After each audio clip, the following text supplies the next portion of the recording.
नमस्कार, स्वागत छ तपाईहरुलाई रिताज किचनमा।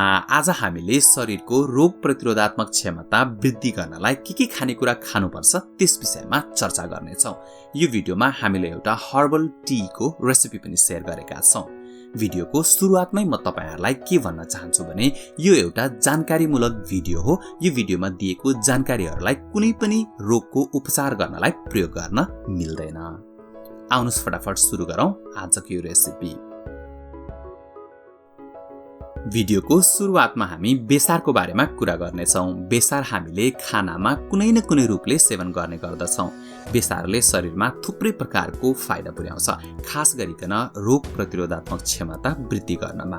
यो भन्दा पहिला गरिएका थुप्रै रिसर्चहरुमा बेसारले घातक रोगहरु जस्तै क्यान्सर, हार्ट अट्याक अथवा अल्जाइमरसँग लड्न मद्दत गर्ने पुष्टि गरिसकेको छ। बेसारको प्रयोग अहिले युरोप, अमेरिका र संसारभरि नै बढिरहेको छ।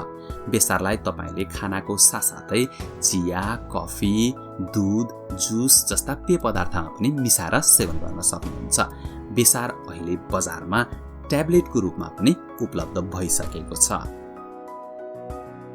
अब हामी हनी यानि कि महको बारेमा चर्चा गर्नेछौं। महको सेवन गर्नुको हजारौं फाइदाहरू छन्। महको प्रयोग सदियौंदेखि अनेकौं बिमारीको उपचार गर्नलाई प्रयोग गर्दै आइराखिएको छ। खास गरिकन आयुर्वेदमा महको व्यापक प्रयोग हुन्छ। महको नियमित सेवनले शरीरको इम्युनिटी पावर बढाउनको साथसाथै वजन घटाउन, मानसिक तनाव कम गर्न र उच्च रक्तचापलाई नियन्त्रण गर्नका लागि पनि प्रयोग गरिन्छ। मह कस्मेटिक इन्डस्ट्रीमा पनि ठूलो मात्रामा प्रयोग हुन्छ। खास गरिकन अनुहार सफा गर्ने फेस वाशहरु बनाउनलाई, पिम्पल्समा प्रयोग गर्ने क्रीमहरु बनाउनलाई र लिप बाममा पनि यो एकदम व्यापक रूपमा प्रयोग हुन्छ। महको सेवनले शरीरमा ताकत दिनको साथसाथै बाथ, दम लगायत क्यान्सर जस्तो बिरामीसँग लड्न पनि हामीलाई मद्दत गर्छ। अब हामी भाइटामिन सी को स्रोतको बारेमा कुरा गर्नेछौं। भाइटामिन सी सुन्तला, कागती, मौसमी लगायतका अमिलो फलफुलहरुमा पाइन्छ र यी फलफुलहरु गाउँघरमा सजिलै तरिकाले उपलब्ध पनि हुन्छ।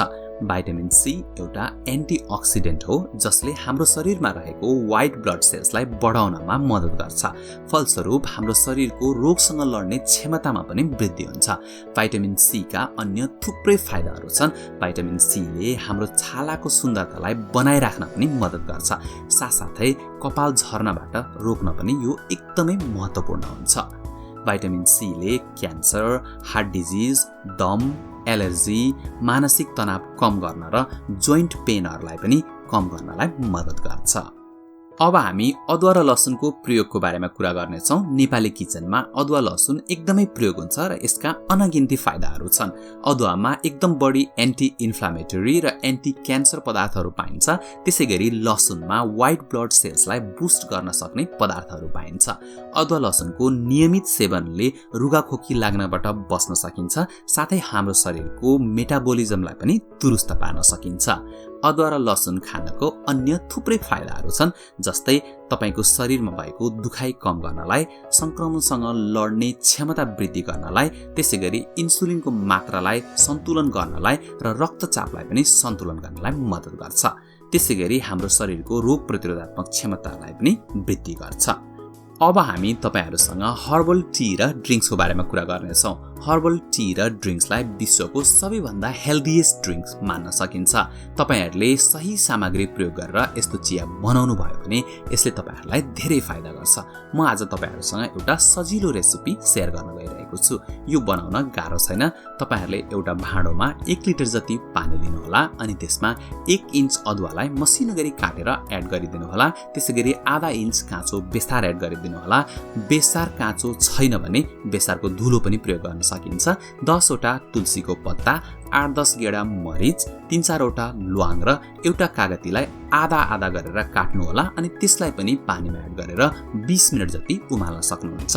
तपाईहरुले यो चियालाई तातै खान पनि सक्नुहुन्छ अथवा तपाईहरुले यसलाई सेलाएर बोतलमा फ्रिजमा राख्नु भयो भने यसलाई जुसको रूपमा पनि प्रयोग गर्न सक्नुहुन्छ। तपाईहरुले बिहानै उठेर यसलाई शट्सको रूपमा पनि प्रयोग गर्न सक्नुहुन्छ। अन्तिममा हामी दहीको बारेमा कुरा गर्दैछौं। दही खानुको थुप्रै फाइदाहरू छन्। दहीलाई तपाईहरुले आफ्नो नियमित डायटमा समावेश गर्नुभयो भने दहीमा भएको मिनरल्स र क्याल्सियमले तपाईहरुको हड्डीलाई बलियो बनाउनको साथसाथै दहीमा पाइने लाइभ ब्याक्टेरिया जसलाई हामीले प्रोबायोटिक ब्याक्टेरिया भन्छौं, यो प्रोबायोटिक ब्याक्टेरियाले हाम्रो पाचन प्रणालीलाई हेल्प गर्छ र पाचन प्रणाली राम्रो भएको खण्डमा शरीरको रोगसँग लड्न सक्ने क्षमतामा पनि वृद्धि हुन्छ। तर हामीले ध्यान दिनुपर्ने कुरा भनेको दही छान्दाखेरि जहिले पनि चिनी बिनाको कुनै पनि एक्स्ट्रा फ्लेभरहरू एड नगरिएको नेचुरल फ्लेभरको दही छान्नु होला। भिडियो हेरेर हामीलाई साथ दिनुभएकोमा तपाईहरुलाई धन्यवाद। भिडियो मन परेको भए लाइक गरिदिनु होला, कमेन्ट गरिदिनु होला, साथसाथै हाम्रो च्यानललाई सब्स्क्राइब गरेर हामीलाई सपोर्ट पनि गरिदिनु होला। हाम्रो च्यानलमा थुप्रै नयाँ भिडियोहरू छन्। तपाईहरुले यहाँ माथि दिएको लिंकमा क्लिक गरेर हाम्रो च्यानलको भिडियोहरू हेर्न सक्नुहुन्छ। त्यसैगरी तपाईहरुले यही माथि दिएको लिंकमा क्लिक गरेर हाम्रो च्यानललाई सब्स्क्राइब गर्न पनि सक्नुहुन्छ। भिडियो अन्तिमसम्म हेरेर हामीलाई साथ दिनुभएकोमा तपाईहरु सबैजनालाई धेरै धेरै धन्यवाद।